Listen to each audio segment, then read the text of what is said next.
Hi friends, आज हम लोग सीएनसी मशीन के प्रोग्रामिंग को देखेंगे। सीएनसी मशीन में कैसे प्रोग्रामिंग की जाती है, कौन से उसमें कोड यूज होते हैं।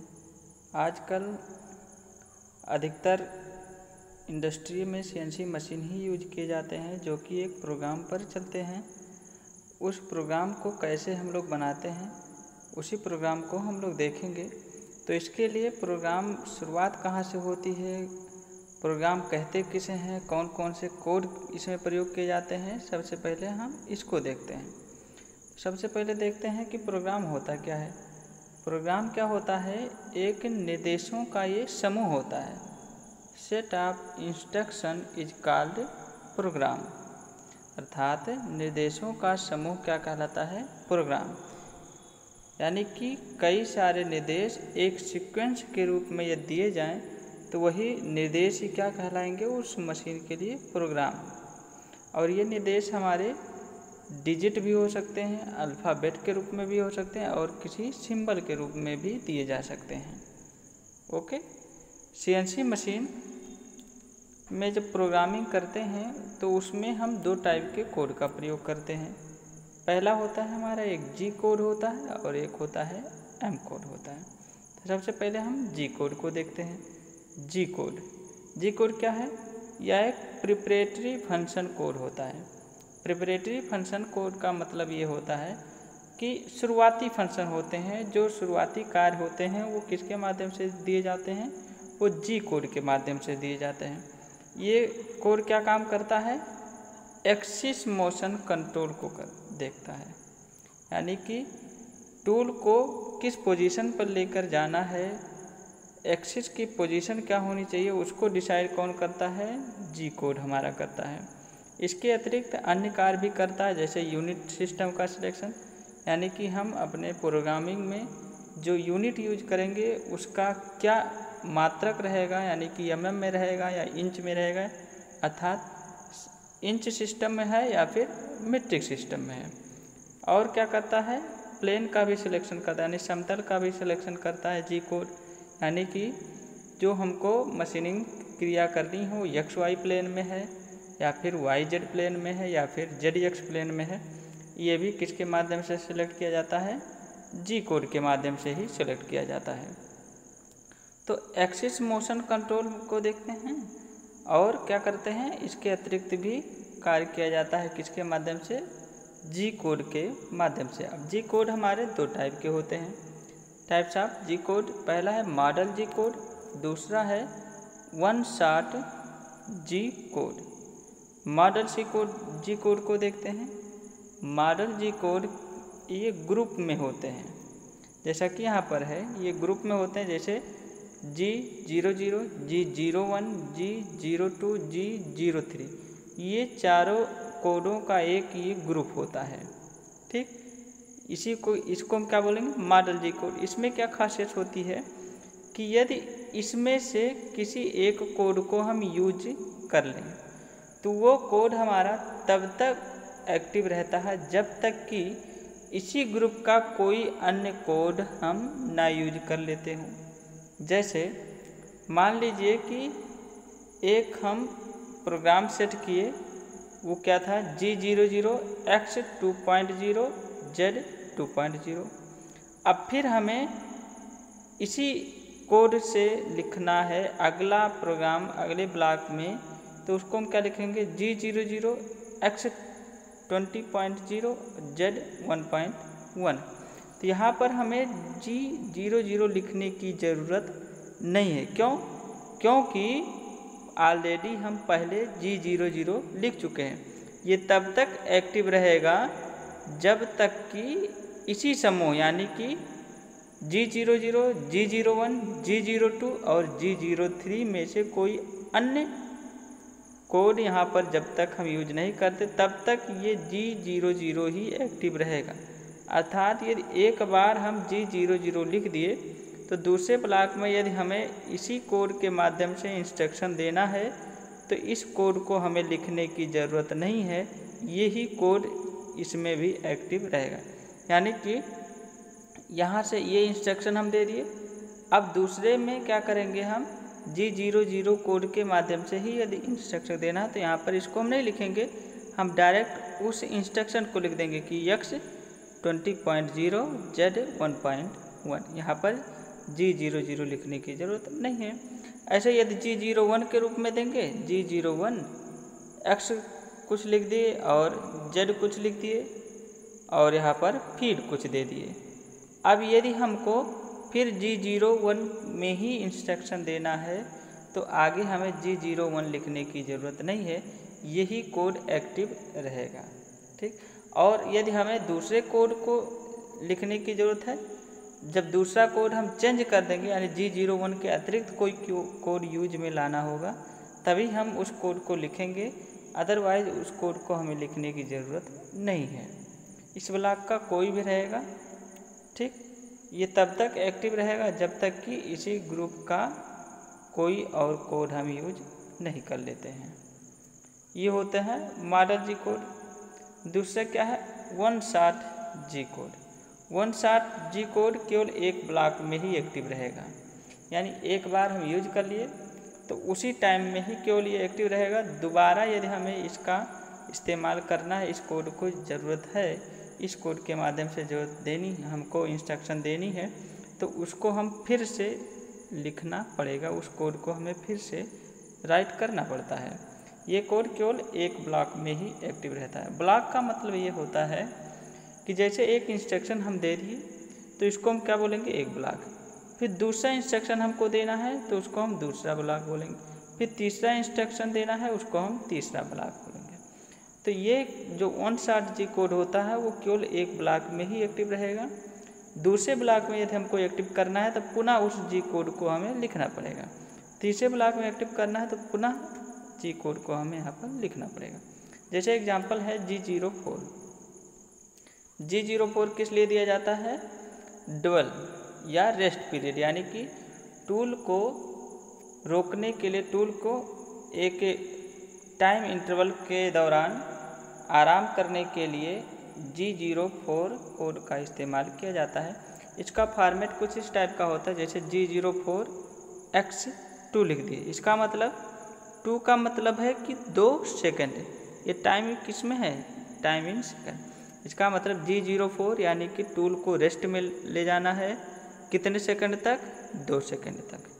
या इसी को हम लिख सकते हैं G04U, आगे टाइम लिख दें, X के स्थान पे हम U भी लिख सकते हैं। तो यानी कि टूल कितना देर तक रुकेगा, 3 सेकंड। या हम इसी को लिख सकते हैं G04P के रूप में, P3 P लिख देंगे तो जो टाइम आ जाएगा वो मिली सेकंड में आ जाएगा। अब यहाँ पर टाइम कितना है, ये 3 मिली सेकंड हो जाएगा, G04P 3, यानी कि टाइम जो टूल है हमारा वो कितना देर रुकेगा, 3 मिली सेकंड रुकेगा। अब कुछ हम महत्वपूर्ण जी कोड को देख लेते हैं कि कौन कौन से जी कोड हैं हमारे पास। देखें, सबसे पहले है G00। G00 किस लिए यूज किया जाता है, रैपिड ट्रेवर्स, यानी कि जब टूल हवा में मोशन करता हो, एक पॉइंट से दूसरे पॉइंट पर ले कर के जाना हो, बीच में इस पॉइंट और इस पॉइंट के बीच मशीनिंग नहीं करना हो, तो उस कोड को हम क्या बोलते हैं, उस कोड का हम क्या यूज करेंगे, G00 कोड का यूज करेंगे। मान लीजिए हमारा टूल यहाँ पर है, इस पोजीशन से हमको इस पोजीशन पर ले कर के जाना है, तो हम कौन सा कोड यूज करेंगे, G00। यहाँ इस पॉइंट से इस पॉइंट के बीच ये मशीनिंग नहीं करेगा। तो यानी कि जब पोजीशनिंग की ज़रूरत होती है, पोजीशनिंग ऑफ टूल या पोजीशनिंग ऑफ एनी एक्सिस, तब हम किसका प्रयोग करते हैं, G00 कोड का प्रयोग करते हैं। G01 का प्रयोग लीनियर इंटरपोलेशन। लीनियर इंटरपोलेशन का मतलब कि यदि हम मशीनिंग एक सीधी रेखा में करते हुए जा रहे हैं, वो मशीनिंग ये ऐसे या तो करते हुए जाएं या फिर इस टाइप का मशीनिंग। मान लीजिए ऐसे कोई वर्कपीस है, इस पर मशीनिंग करनी है और इस पर, तो ये रेखा देखें, ये स्ट्रेट लाइन है, ये भी स्ट्रेट लाइन है, तो इस पर हमको मशीनिंग करनी होगी, तो इसको हम कौन सा कोड यूज करेंगे, G01 यानी linear interpolation. G02 circular interpolation. Circular interpolation का मतलब जब मशीनिंग हमको एक चाप के रूप में करना हो, कुछ इस टाइप का, या एक वृत्त के रूप में, तब उसको हम बोलते हैं circular interpolation. G02 circular interpolation के लिए यूज करेंगे कब? क्लॉकवाइज दिशा में जब मोशन करना हो, यानी कि यदि हमको मशीनिंग इस दिशा में करना हो, ये इस टाइप घड़ी की सुई की दिशा में, तो यहाँ पर हम कौन सा कोड यूज करेंगे? G02। G03 circular interpolation counter clockwise, घड़ी के सुई के विपरीत दिशा में यदि मशीनिंग करनी है हमको, तो हम G03 कोड का इस्तेमाल करते हैं। इसका फॉर्मेट कुछ इस टाइप का होता है सर्कुलर इंटरपोलेशन के लिए। G03 यानी कि हमको सर्कुलर इंटरपोलेशन यानी कि आर्क के रूप में मशीनिंग करनी है, किस दिशा में है? Counter clockwise. एक्स का पोजीशन, जेड का पोजीशन लिख देंगे, आर रेडियस किस रेडियस में ले जाना है, और एफ यानी फीड कितना देना होगा उसको हम यहाँ पर राइट कर देंगे। ओके, उसके बाद है G04 किस लिए यूज करते हैं? ड्वेल यानी रेस्ट पीरियड के टूल के रेस्ट के लिए। G17 हम प्लेन का सिलेक्शन करते हैं। G17 कोड तब यूज किया जाएगा जब हमको XY प्लेन को सेलेक्ट करना होगा मशीनिंग के लिए। G18 ZX प्लेन के लिए। G19 ZY प्लेन के लिए। G20 का यूज हम यूनिट के सिलेक्शन, किस G20 का मतलब जो यूनिट हम लेंगे प्रोग्रामिंग में, वो यूनिट हमारी क्या हो जाएगी? इंच, यानी मात्रक जो होगा लेंथ का वो इंच प्रयोग किया जाएगा G20। और G21 कोड का इस्तेमाल करेंगे तो कौन सा यूनिट यूज होगा? मीट्रिक, यानी यहाँ पर mm में यूज होगा। G01 यदि हम लिख दिए G01 कोड का इस्तेमाल किए, इसका मतलब जो यूनिट लेना है वो mm में लेना है, और G20 का इस्तेमाल किए हैं तो जो यूनिट लेना है वो हमारा इंच में लेना है। ठीक। G28 home positioning. Home positioning का मतलब जहाँ से टूल शुरुआत हुई थी, जहाँ उसका होम पोजीशन होता है, जैसे मान लीजिए कि टूल यहाँ पर रहता है, हमको मशीनिंग यहाँ पर करनी है, तो ये टूल यहाँ पर आएगा, इधर मशीनिंग करेगा, मशीनिंग करने के बाद पुनः यदि इसको यहीं पर ले करके आना हो तो उसको क्या बोलेंगे हम? Home positioning. उसके लिए कौन सा कोड यूज करते हैं? G28। इसका फॉर्मेट कुछ इस टाइप का होता है, G28 U0 W0। ये हमारा कमांड है, G28 U0 W0 राइट कर देंगे, ये पहुंच जाएगा हमारा होम पोजीशन पे टूल। तो G28 किस लिए प्रयोग किया जाएगा? होम पोजीशनिंग के लिए। उसके बाद क्या है? G90। G90 के लिए G90 हमारा एब्सोल्यूट प्रोग्रामिंग, ये कोऑर्डिनेट सिलेक्शन के लिए प्रयोग किया जाता है। G90 एब्सोल्यूट प्रोग्रामिंग, इसको हम लोग दूसरी क्लास में देखेंगे कि एब्सोल्यूट कोऑर्डिनेट सिस्टम क्या होता है और इंक्रीमेंटल कोऑर्डिनेट सिस्टम क्या होता है। तो अभी केवल इतना जान लें कि G90 किसके लिए प्रयोग करेंगे? Absolute programming. G91 incremental programming, इसका मतलब एब्सोल्यूट कोऑर्डिनेट सिस्टम इसमें यूज होगा, और G91 यूज करेंगे कोड तो यहाँ पर इंक्रीमेंटल कोऑर्डिनेट सिस्टम यूज होगा। G94 किसके लिए प्रयोग करेंगे? मिलिंग मशीन में फीड देने के लिए प्रयोग किया जाता है। फीड का मात्रक क्या हो जाएगा यहाँ पर? mm पर मिनट में, यानी कि मिलिंग मशीन में यदि फीड हमको mm पर मिनट में देना है तो यहाँ पर हम कौन सा कोड यूज करेंगे? G94। और यदि हमको फीड mm पर रिवोल्यूशन में देना है तो यहाँ पर हम G95 कोड का इस्तेमाल करते हैं। किस मशीन में? मिलिंग मशीन में। और यही यदि हमको लेथ मशीन में फीड देना हो mm पर मिनट में, तब हम G98 कोड का इस्तेमाल करेंगे। और यदि हमको फीड लेथ मशीन में mm पर रिवोल्यूशन में देना है तब हम G99 कोड का इस्तेमाल करेंगे। मान लीजिए कि हमको कुछ इस टाइप का मशीनिंग करना है कि यदि कोई वर्कपीस है जिस पर ऐसे मशीनिंग करते हुए जाना है, तब यहाँ पर कहाँ पर लीनियर इंटरपोलेशन है, कहाँ पर कौन सा कोड यूज करेंगे उसको देखते हैं। मान लीजिए हमारा टूल का जो होम पोजीशन है वो ये है, यानी कि टूल हमारा यहाँ पर स्थिर है, ये इसका होम पोजीशन हो जाएगा। तो यहाँ से मशीनिंग हमको शुरू करनी है तो सबसे पहले हम इस टूल को यहाँ से यहाँ तो लेकर आएंगे, यहाँ से यहाँ लाते समय टूल हमारा हवा में मोशन करेगा, वहाँ पर कोई मशीनिंग नहीं होगी। यानी ये कौन सा कोड यूज करेंगे यहाँ पर G00 पोजिशनिंग के लिए, इस पोजीशन से इस पोजीशन पर लेकर के आएंगे। तो यहाँ पर कौन सा कोड इस्तेमाल होगा G00। G00 किस लिए, ये पोजिशनिंग के लिए। तो यहाँ पर हम पोजीशन लिख देंगे कि x कितना है और y या z जो भी एक्सिस होगा ये कितना है, तो हमारा टूल इस पोजीशन पर आ जाएगा। उसके बाद अब हमको यहाँ से मशीनिंग शुरू करनी है। तो ये क्या है, सीधी रेखा है, स्ट्रेट लाइन। तो यहाँ पर है नहीं हमारा लीनियर इंटरपोलेशन होगा। लीनियर इंटरपोलेशन के लिए G01 कोड का इस्तेमाल करेंगे। मशीनिंग यहाँ तक होगी। यहाँ से यहाँ पर भी G01, क्योंकि ये भी लीनियर है, स्ट्रेट लाइन है, लीनियर इंटरपोलेशन G01। उसके बाद ये हम एक चाप के रूप में यहाँ पर मशीनिंग करनी है। किस दिशा में, ये काउंटर क्लॉकवाइज, घड़ी की सुई के विपरीत दिशा में है। घड़ी की सुई के विपरीत दिशा में ये सर्कुलर इंटरपोलेशन देना हो तो यहाँ पर हम कौन सा कोड यूज करेंगे, G03। उसके बाद यहाँ से ये यहाँ पर कौन सा कोड इस्तेमाल करेंगे, G02। क्यों, क्योंकि ये इस दिशा में मशीनिंग करना है। ये किस दिशा में है, ये क्लॉकवाइज में। क्लॉकवाइज सर्कुलर इंटरपोलेशन के लिए कौन सा कोड इस्तेमाल करते हैं, G02। पूरा हम यहाँ पहुँच गए। यहाँ से यहाँ मशीनिंग करनी है, ये भी एक स्ट्रेट लाइन है, तो यहाँ पर हम कौन सा कोड इस्तेमाल करेंगे, G01। इस टाइप का जिस प्रकार की हमकी मशीनिंग करनी होगी हमें, उस टाइप का हम कोड यहाँ पर इस्तेमाल कर लेते हैं। ये तो हो गए G कोड। उसके बाद हम देखते हैं M कोड। M कोड का इस्तेमाल हम लोग ऑन ऑफ कंट्रोल करने के लिए करते हैं। M कोड का इस्तेमाल किस लिए किया जाता है, ऑन ऑफ कंट्रोल के लिए। जैसे स्पिंडल को ऑन करना हो या स्पिंडल को ऑफ करना हो तो किस कोड का इस्तेमाल करेंगे, M कोड का। कूलेंट यानी शीतलक का, हमको शीतलक को ऑन करना हो तो उसको हम क्या करेंगे, M कोड का, या ऑफ करना हो M कोड का इस्तेमाल करेंगे।